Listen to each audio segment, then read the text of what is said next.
Jaya Jaya Prabhupada, Prabhupada, Prabhupada, Prabhupada.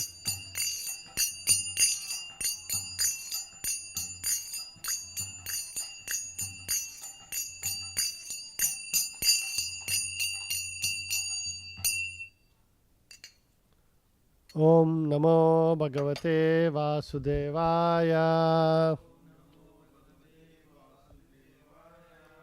Om Namo Bhagavate Vasudevaya. Om Namo Bhagavate Vasudevaya.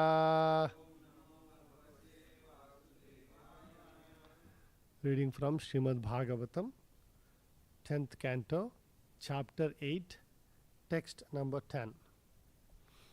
Please repeat after me.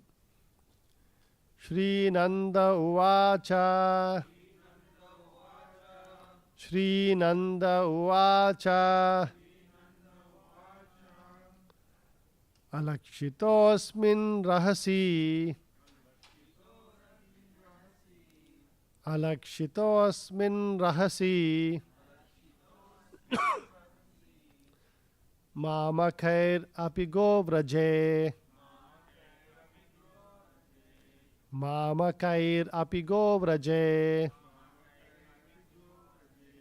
Kurudvijati samskaram. Kurudvijati samskaram. Swasti vachana purvakam. Swasti vachana purvakam.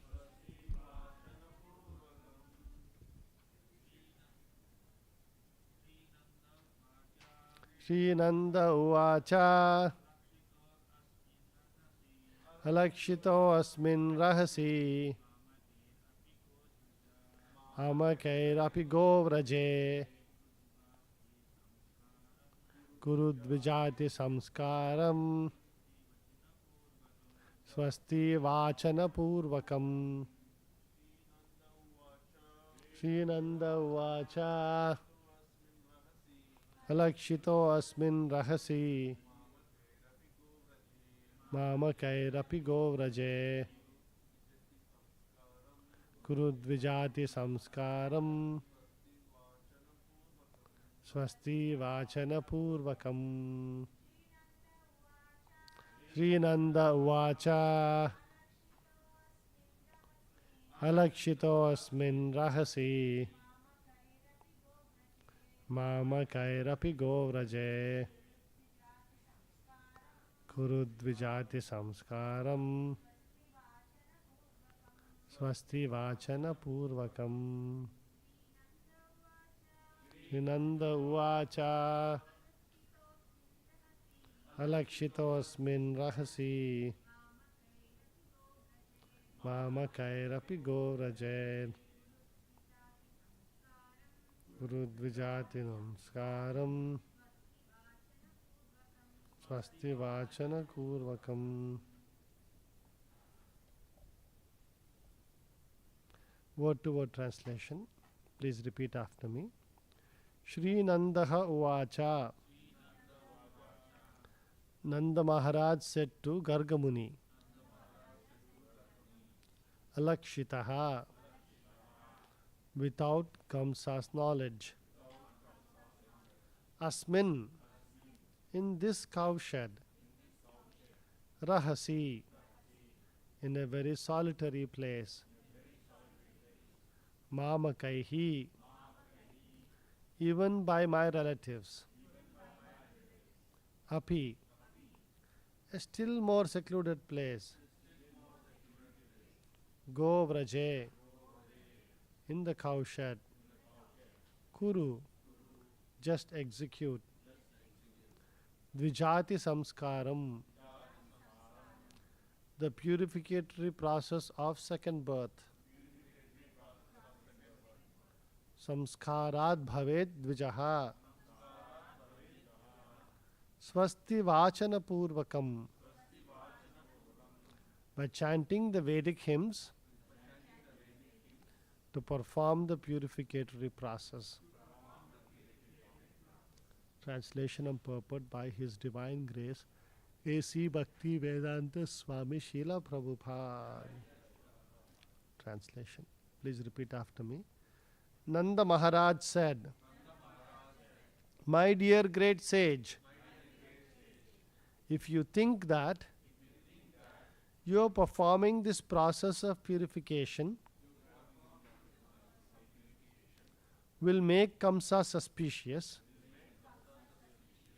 then secretly chant the Vedic hymns and perform the purifying process of second birth here in the cowshed of my house, without the knowledge of anyone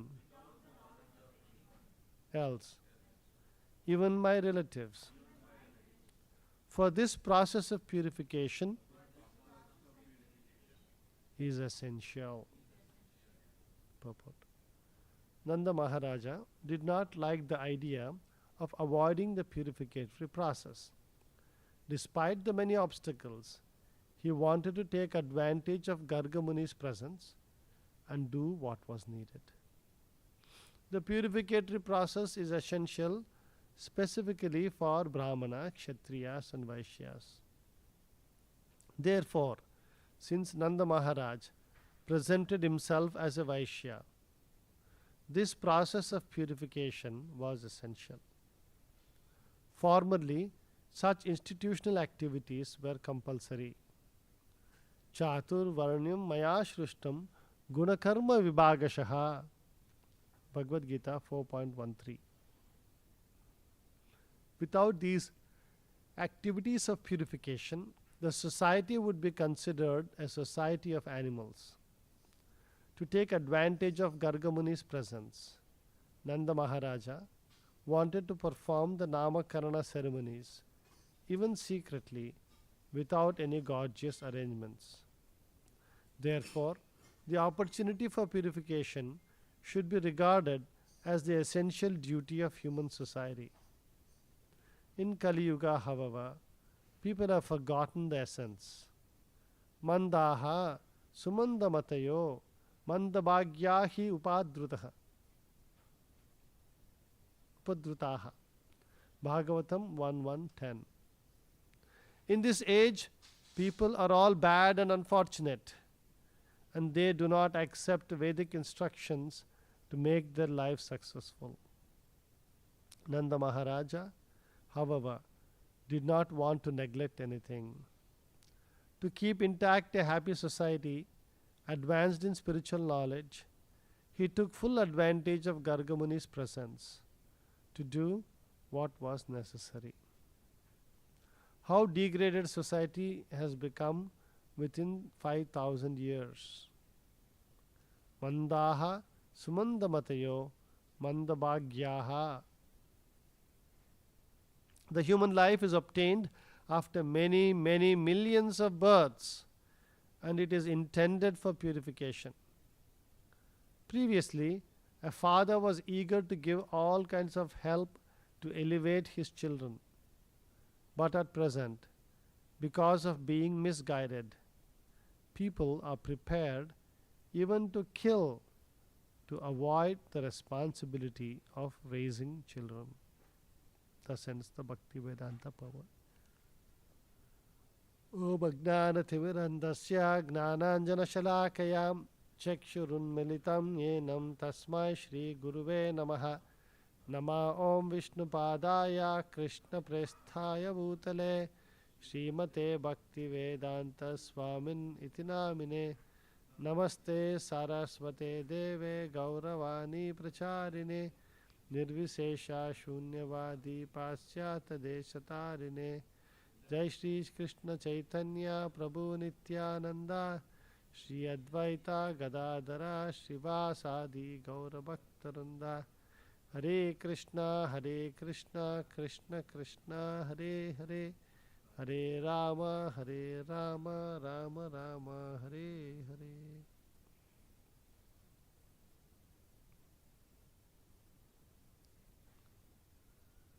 So we see here, Nanda Maharaj is requesting Gargamuni to perform this wonderful Namakarana sacrifice ceremony for Krishna. So very interestingly, in the Chaitanya Charitamrita, Krishnadas Kaviraj Maharaj Goswami talks about a similar ceremony that was performed, not Namakarana, but the Upanayana ceremony that was performed for Sri Chaitanya Mahaprabhu. When Chaitanya Mahaprabhu was 8 years old, this ceremony was performed. And the interesting thing about this ceremony was that typically in Upanayana, it's the family priest who does this sacred thread ceremony. And Chaitanya Mahaprabhu was 8 years old at this time. Between usually in the traditional families, somewhere between 8 and 11 they perform this Upanayana. The Sanskrit word Upanayana means getting one closer. So a person becomes closer to the spiritual master. So it was a very beautiful ceremony that was arranged. Chaitanya Mahaprabhu, you can imagine, 8 years old, his golden complexion, and was wearing fresh clothes. And the priest, the family priest, put this sacred thread on him over the shoulder, and then whispered the Gayatri mantra in his ear, right, in the right ear. That's how the ceremony of Upanayana is done. Now, what is the next thing typically after you get your sacred thread? What are you supposed to do after? Huh? You do your, okay, what else? Huh? You have to beg alms. Guru Dakshina you have to collect, right? So, the Vedic tradition was, this young Dvija, twice born, is supposed to take the cloth that he is wearing and go door to door and beg, Bhavati Bhiksham Dehi. Right? This was the traditional, process of doing that. So, they explained to Chaitanya Mahaprabhu that you should go like this, take this, this like this, you go to every house and you should say Bhavati Bhiksham Dehi. Now, instead of, doing this, Chaitanya Mahaprabhu would just go in front of every house and he would jump and say, Hari Bol, Hari Bol. And all those householders would be so mesmerized, We know that how Chaitanya Mahaprabhu and Hari Bol are very close, right from his childhood. That's how they would pacify him, right? By saying Hari Bol, and he would just feel very happy and this thing. And so he would go and chant Hari Bol, and the residents would be so filled with, happiness seeing this wonderful Chaitanya Mahaprabhu coming and begging, that they would empty whole pots of white rice into his, chadar. And Krishnadas Kaviraj Goswami writes in the Chaitanya Charitamrita Adi Leela, anyone who gave even a palmful of rice that day was freed from sins accumulated for many lifetimes. So we see here, Chaitanya Mahaprabhu demonstrated for us the actual purpose of these purificatory ceremonies. The samskaras, they're actually not some rituals, nowadays This Upanayana thing is a very big, they do a big ceremony and all that. Not that anybody is practicing anything of after that Upanayanam or this thing, but it is done as a big ceremony. Everybody is called and all that.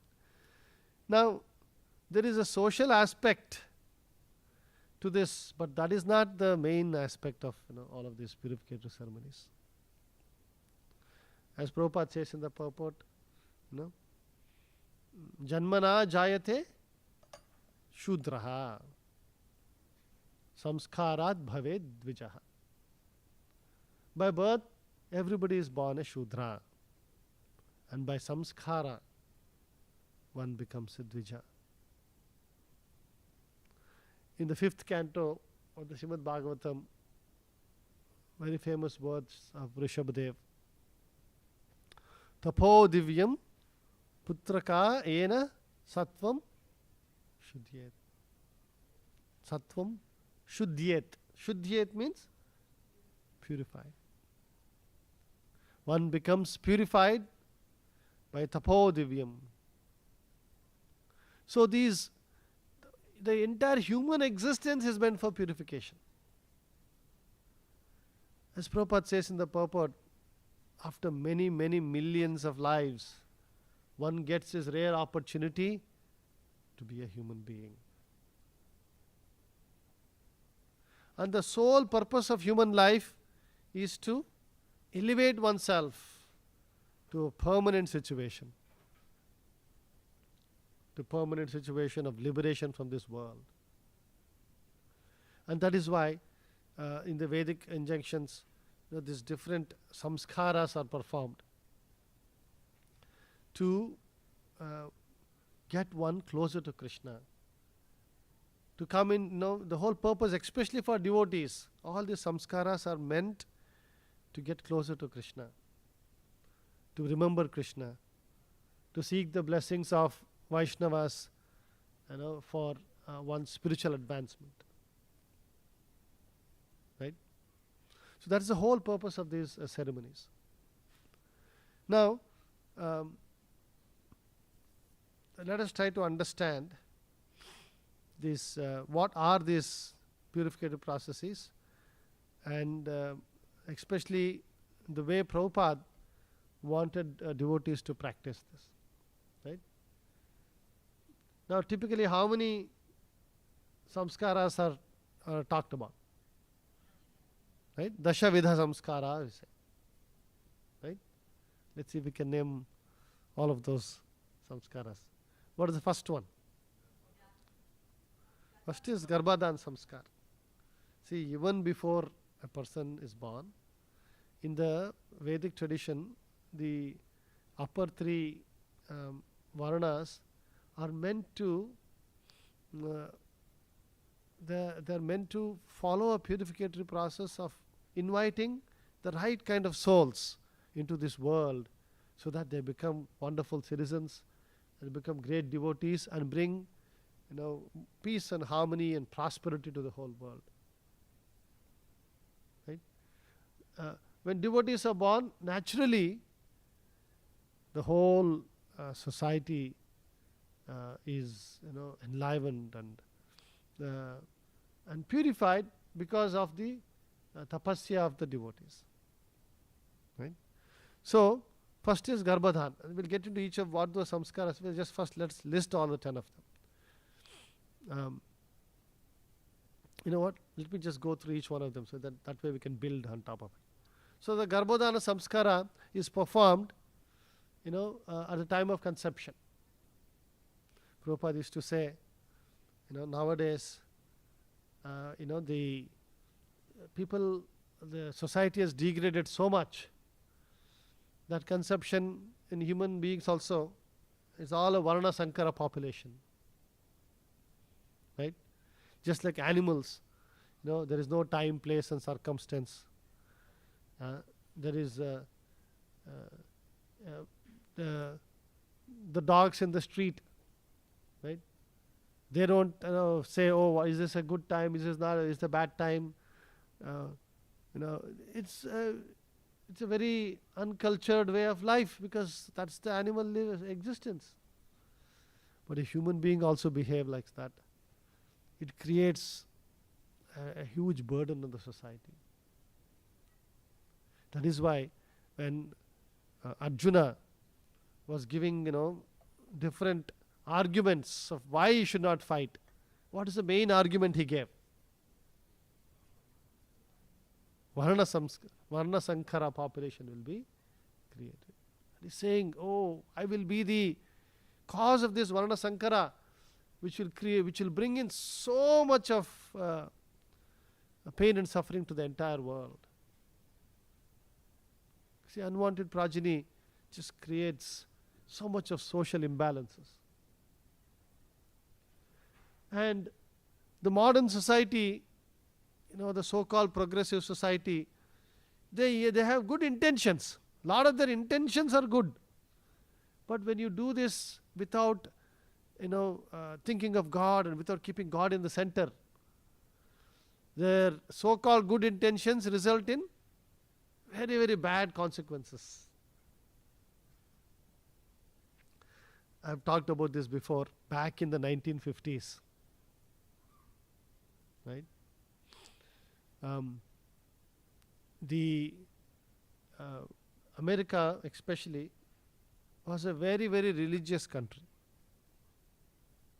In fact, they say even to this day, if they do an objective survey of how many people believe in God and follow certain, religion and certain process, it is said that, America would rank the highest in terms of number of people who say that they follow a religion.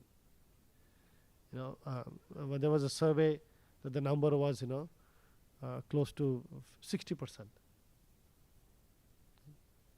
Now, in the 1950s, America was mainly a Christian country, and in the Christian tradition, this contraception and abortion are considered very, very sinful activities. Obviously, just like in our tradition. Among the Catholics, that they are very vehement about this. Oh, you cannot kill a child, because they also know that that there is a living entity in the womb, and even contraception is considered as very sinful. So, at that time, there was a law being passed in 1956. Do you know that till 1956, contraception in the United States was illegal?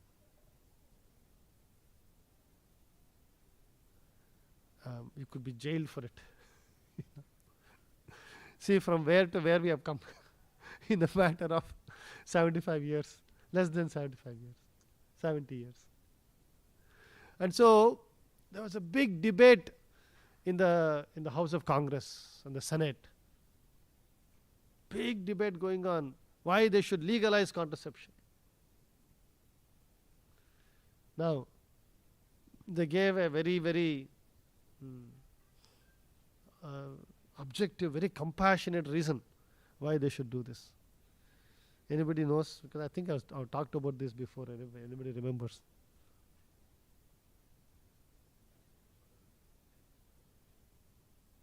Young single mothers and burden financial. Little, you're there, but not exactly. You're very close. At that time, about 4% of children were being born out of wedlock. And mostly in a certain set of population, which was this usually, this kind of things when there is no culture and there is no this thing and poverty and all that. Poverty is not the cause, if you ask me. In India also people are poor, but they still follow basic tradition and culture and this thing. In fact, many times the poor are more God conscious, right? We see that, when Prabhupada started this village preaching, thousands of people used to come and, chant and practice and all that. Anyway, so there were 4% of the population was being born out of wedlock, and big debate was going on. See, these unwanted children are being produced, and there was a study done that said that if this will keep on increasing, it used to be 3%, now it is 4, it will become 7, it will become this. See, there's a tipping point.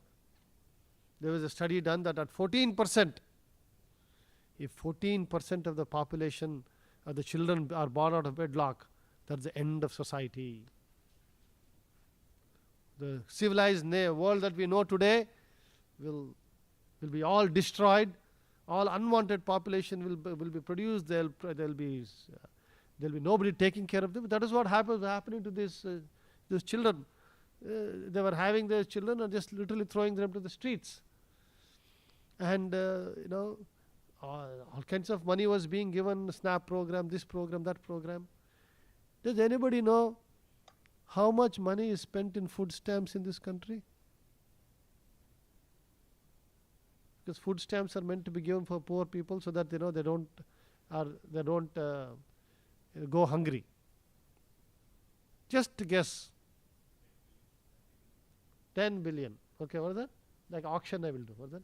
20 billion. Keep going. 60 billion. Keep going. 100 billion. Keep going. Keep going. Our budget only is 4.5 trillion. $230 billion is spent every year. Actually, the latest bill is cutting $230 billion out of the SNAP bill. I don't know how much the whole budget is. Maybe even $230 billion is they're trying to cut out of the SNAP bill. Can you imagine $230 billion?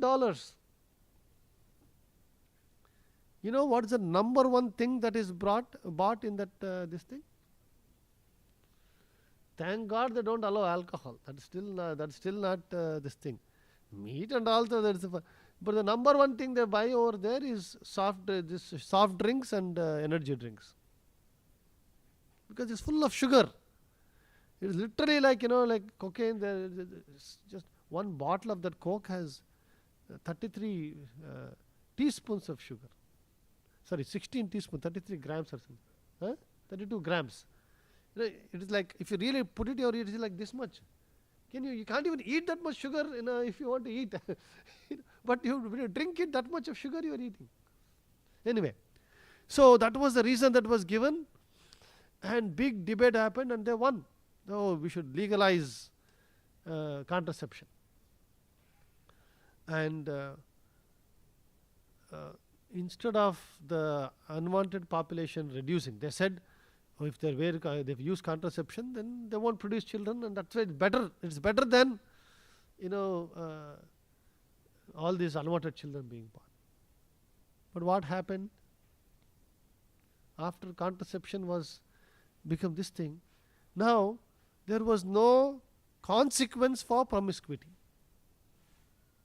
Earlier, before contraception, if somebody was negligent or this thing, or do all kinds of nonsense, what will happen? Children are born.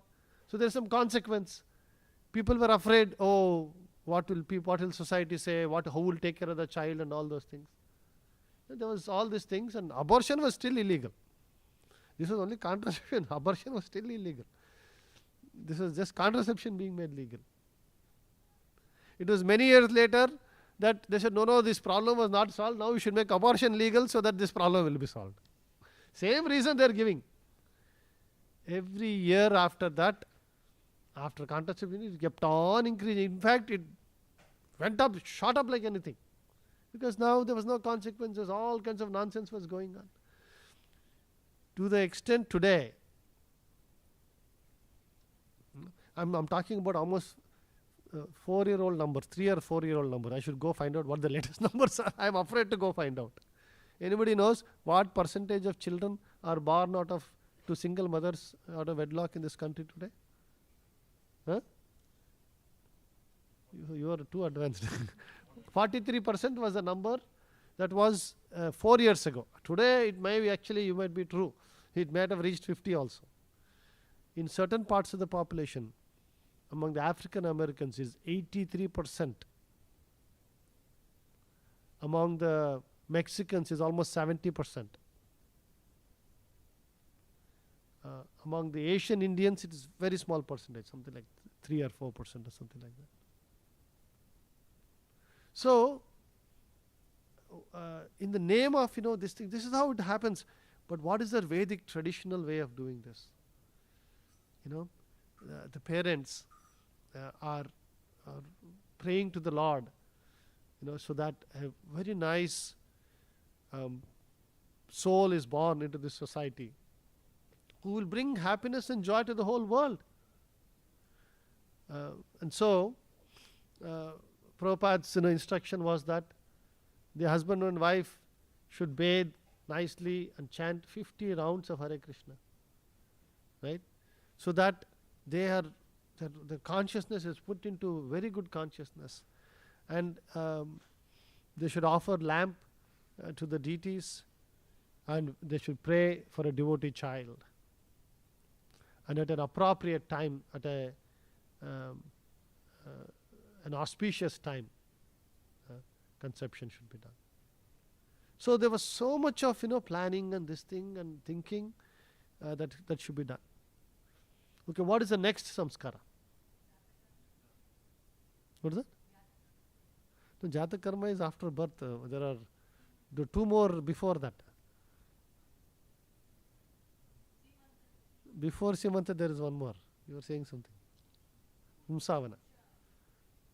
Pumsavana is supposed to be performed in the 3rd lunar month of pregnancy. So this is the second out of the Dashaveda samskaras. So the idea was that they seek the blessings of all the Vaishnavas for the small soul, that is an embryo that is being born, so that it is safely protected and comes out as a wonderful devotee. The Prabhupada's method was, always Prabhupada used to say, don't complicate anything. Holy name, chant the holy name, feed Vaishnavas, and remember the Lord. This was the traditional, for any samskara. If you don't know what to do, just do this much, you're good. But particularly Prabhupada said a simple homa should be performed with Vishnu mantras. And it is said that the husband places 2 tulsi leaves on the wife's abdomen while chanting the Hare Krishna Mahamantra. It is meant to, just invoke auspiciousness into the child. And so this was the next samskara, Pumsavana. What is the next one? Yeah. Simanto Nayana in the Sanskrit. So the 7th or 8th month. Right? And when they say what is the purpose of this, it is to soothe the mother's mind and protect the child. That is the objective of this Simanta ceremony. And so Prabhupada's instruction on this was, nice, wonderful kirtana should be performed. And then what else? Anybody remembers? Prasadam, yes, but before that there is something. We only know Prasadam. They said you are supposed to read Bhagavatam. I think we don't do this, this thing. We should introduce this. I was researching, then Prabhupada has written a lot about this. We should research and follow this properly. It seems that there is also a ceremony of like the husband parting the wife's hair. I don't know what is involved with that, this thing. And they actually, devotees also are supposed to sing Narayana Kavacha. This thing. So this is the Simanto Nayana ceremony. And then what is the next one? The 4th one. Jata Karma, Ramakarna already you jumped. Jata Karma, when the child is born, immediately at birth, the whole idea is to welcome the soul and pray for the child's spiritual well-being. Right? It seems a tiny drop of honey ghee mix, honey and ghee mix, tiny drop, is touched to the infant's tongue while chanting Om Govindaya Namaha. And at this point, the horoscope is also prepared, it seems, in the Jata Karma. This thing. Now, the Namakarana is what was being performed for Krishna. the next ceremony. This is on the, anybody remembers when? 11th day or the 21st day is what is given. I'm just preparing some notes, but you can understand more. The whole idea here was, Jai Shri Prabhupada ki Jai. The whole idea was to give an auspicious name connected to the Lord, so that, as everybody is calling the child out, because child is so mesmerizingly wonderful and everybody loves the children. And so when you're remembering and calling out, you're remembering the Lord, right? And I was surprised, that even the Prabhupada is telling that this is considered a second birth. Jata Karma is the first birth, this is considered the second birth. We also know that, there's a whole process of initiation when you get a different name. That's when you really call it Dvija.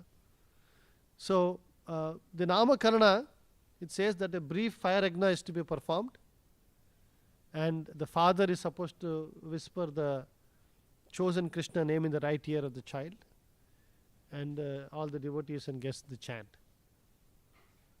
And as usual, feasting will also be there. That is understood. Every one of them there is feasting. Okay, what is next after Namakarana? Annaprashana. When? 5 months, 5 days, exactly. Yes. 6th month is what is this thing says.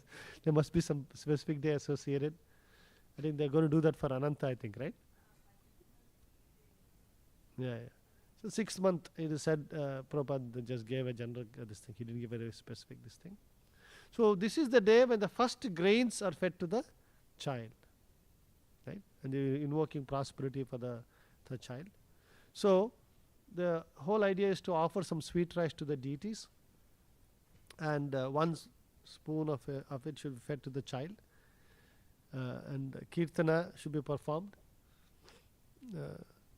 Prabhupada said, no need to do elaborate homa, just do kirtan, like he writes in a letter like that. Okay. That was Annaprashna. What is the 7th? Huh? Akshara Abhyasa. What is that?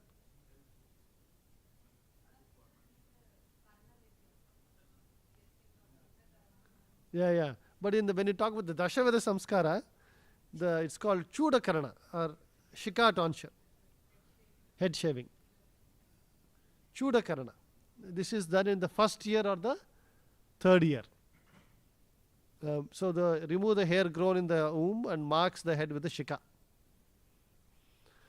So Gopi Chandan Tilak is placed, shaved head, leave the shika, and the family chants japa around the child. This is Prabhupada's instruction. So this the other one, what is that other one you said? Aksharabhyasa is not there in the Dashaveda Samskaras. Yeah. The next one, I guess, is the next level of Aksharabhyasa. What is the next one? The 8th one, Upanayana. We just read for what was done for Chaitanya Mahaprabhu. So this is said that traditionally in between 5 and 8 years. Oh, it is not 8 and 11. Sorry, it is 5 and 8. It is done. Now, obviously, in ISKCON, it is the first and the second initiation, right? Again, the Nayana, Upanayana, means bringing the child closer to the Guru. And so this is where all our controversy is happening. We know the process Prabhupada has given.